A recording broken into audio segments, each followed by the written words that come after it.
All right, hey guys, we are going to discuss this golden shot real quick. I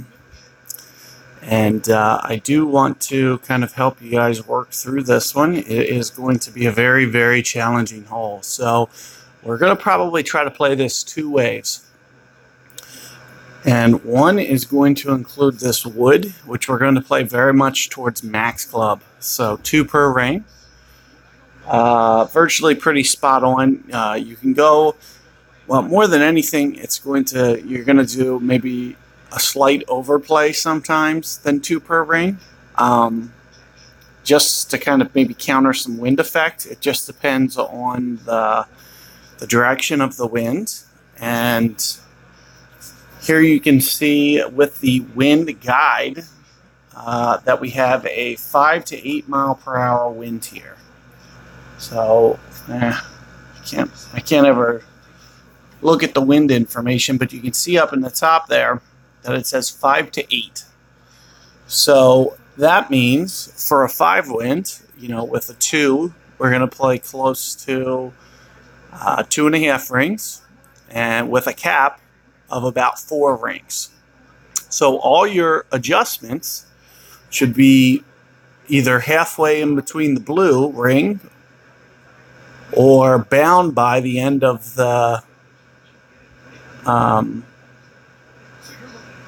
like right by the where the white ring begins. So right at the end there's a transparent ring. It's like green in color.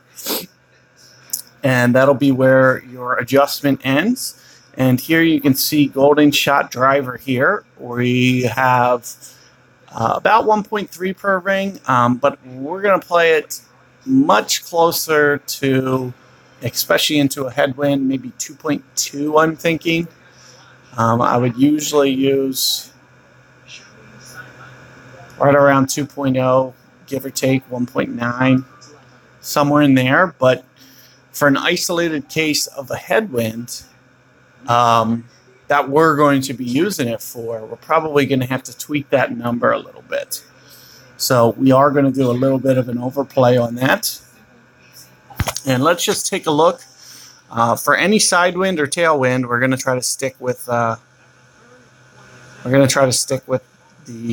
wood if possible. So what I choose to do is pretty much play it at max, similarly to this. And just keep that ball guide kind of tweaked to the side. And just as I mentioned, between 2 and 4 rings on all your adjustment, 2.5 and 4. So you can see I got a small wind, so I'm only going to do the 2.5 ring adjustment right in here. Just a little bit more. You'll see me do just tiny overplays. And it has to do with, just kind of dealing with the wind effect. And here you can see with my free shot, it just comes out to the left. So I had the speed down, and it just kind of shoots towards the left. This is going to be a very, very challenging hole. One of the hardest that they've designed. The only thing that's good is it really doesn't fall away from the hole. It's just everything else around the hole is what makes this one so challenging.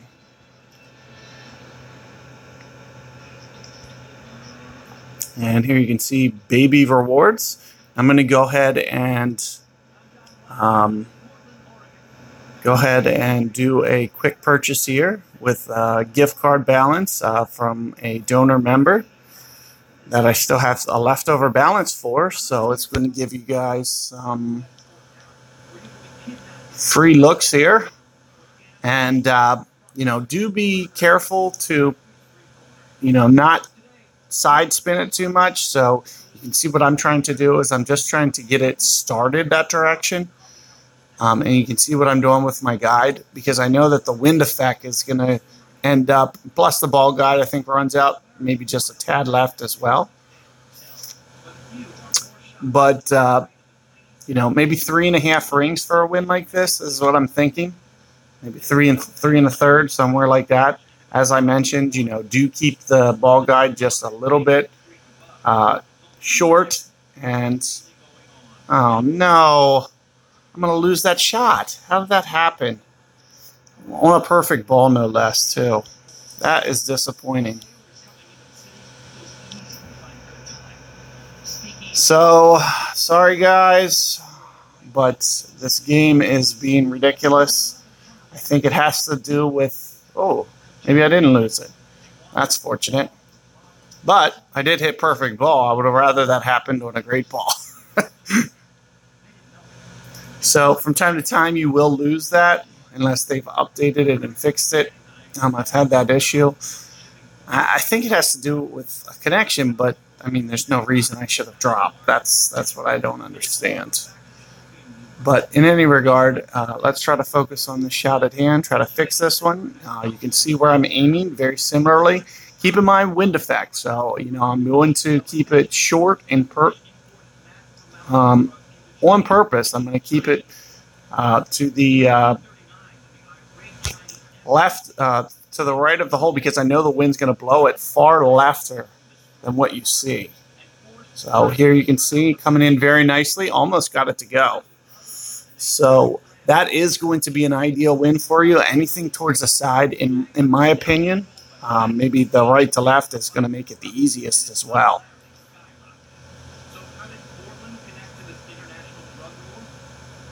Firefly cards, of course, nothing useful.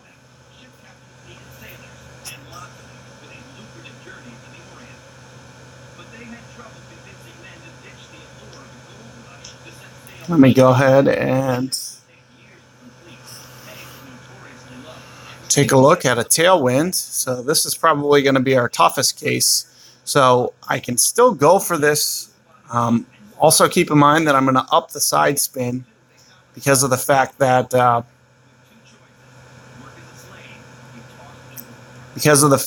now the wind is pointed the other direction. So you're going to see me get more aggressive with my line. And I'm going to have to point this down into the water. Now, you have to be a little careful here when you overcorrect. So you do want to be careful to not do too much of an overcorrection because of the fact that when you move to a lower target like that, the wind isn't going to want to play quite as much. And there you can see a perfect result of that. So you do need to do a slight underplay on winds like that. As you can see there, I come up short.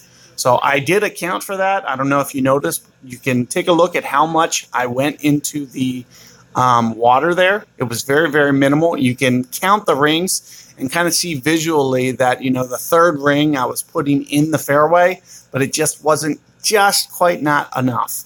But do be mindful that the wind's going to overplay in that case, and it's going to be a little tougher. You need to get it right on the front of the fairway, unfortunately, because the ball's going to spring forward and you don't have enough backspin any other way. And in this case here, you can see, I'm going to play this one much more like the tournament. So my tournament wind was maybe one-ish backspin, a little bit more. And we're going to just focus on a spot, call it right here. So I'm trying to land it there. And in this case, I'm going to play it about 5 rings. Because it's such a mega tailwind. So that's going to be my decision as to why. And a great ball, that alone is probably going to cost me. But you can see my land zone otherwise might have been pretty good. It would have rolled out a lot better for sure. You are going to have to tweak the backspin just a touch. But do be very mindful of this golden shot that your perfect ball just needs to be on point or you're going to take yourself out. And unfortunately, for a different shot, that was my first one that I missed. And that's what it's going to take to get those lower rings for you guys. And here you can see we're going to go at it again. Very similar method to before, very similar spot. I'm going to keep it right around here. You can see, I tried to focus on keep getting it to the same, +2, 3, so like somewhere in there every time. And we're just going to kind of tweak it a little bit with where I set the arrow. And there you can see that I went just a little bit more than 2.5 rings. Got my perfect ball back, thank goodness. Unfortunate to miss that one because it essentially takes me out of the shot altogether. Let's see if this stays in. Just rolls out. So you do need to be, very centered with your ball to make sure that you're not adding extra power. I can't stress that enough. You know, there's an extra yard or two of power inside that circle. So when you see that shot circle, you do want to be very centered with it because of that fact. And here we're going to try to get this downwind shot again. As I mentioned, you know, these are going to be the toughest ones to make. You're going to see that I'm going to take the ball guide and I'm going to shoot it over more. But as I mentioned previously, when you go down into this rough here, you need to underplay the wind. So I'm not going to quite go the 2.5. I have to keep it short because if I don't, I caught a great ball anyway, so it might hit the fairway. However, it's going to, as I mentioned, you guys have to hit your perfect ball. So wherever you're setting up to aim, it has to hit there. But you can see how it just catches the front of that fairway as opposed to where I've been aiming. And, man, only one shot left there. I got to try to get at least that blue ring. But do be careful to make sure that you are tweaking your shot depending upon what you see on that wind. And here we're going to definitely go for this right at kind of the beginning of +3. A little bit of a side wind here. I'm going to just rotate this up.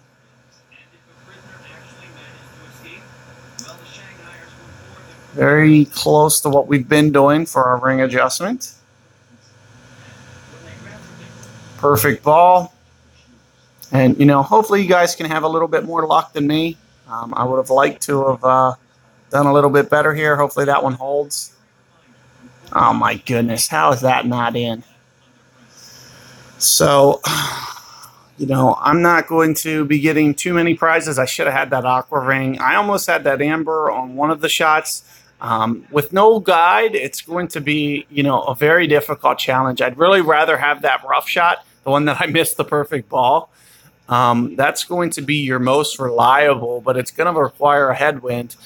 And you're going to have to, you know, overplay that headwind, kind of as I mentioned. But if you can do that with some curl, get it, you know, full side spin. If you copy my spin right around one backspin and straight side spin, the way that I had it to the right, and then with a decent amount of curl and can copy my land zone minus the great ball. I pointed to where I wanted you guys to aim. If you can hit that spot with some curl back, that's going to be your most consistent rollout to get that amber ring. As with no guide, it's going to be a very challenging shot. So it's going to be doable. I really should have had that blue ring, and you can see that shot, you know, it even gives you a chance to get the ace. You just have to have, you know, a little bit of luck and just be a little, you know, perfect with your land zone. Even a couple inches off is what causes those to miss. So good luck with that, and, you know, be mindful of those kind of 3 different shots that you need to hit. So just to recap there, you know, the shot that you saw me do the most was in the side winds. And, you know, it wasn't very aggressive on the beginning of the fairway, and it would just kind of roll out the perfect speed. And then there was the tailwind case where I needed to put it in the water and land it very, very tight to the fairway edge. And keep in mind, when you push down to the water, you can't go the same. You can't use the same ring adjustment. You have to come in slightly. If you go the same ring adjustment, what's going to end up happening, as you saw me do one time, it just hit the rough. Now, if that would have just got to the fairway, maybe I would have got that. Maybe I would have got it to the ring. So you just don't really know exactly how much downwind, but, you know, I try to take off a half a ring, somewhere in that neighborhood. And it's only when you are pointed in the water. So if you're not pointed in the water, then you won't need to do that. But, you know, keep in mind that shot, and also, you know, any headwind you get, I'm going to recommend that driver rough bump, and just try to aim for that little spot in that dark patch where I pointed to. So if you want to go back and watch that video at that spot that I pointed, it's just in the dark patch. And with perfect ball and landing it there, it's going to give you your in my opinion, the absolute best way to make it. It's probably going to be right at 1 backspin. So, you know, good luck there, guys. Hopefully you guys are able to get it, and I'll be on the next hole shortly and walk you guys through that one. So if you guys haven't subscribed yet, you know, I have a lot of great content for you. Feel free to do so or give this video a thumbs up. But aside from that, you know, looking forward to seeing you guys, how you guys do. Keep me updated, and good luck out there.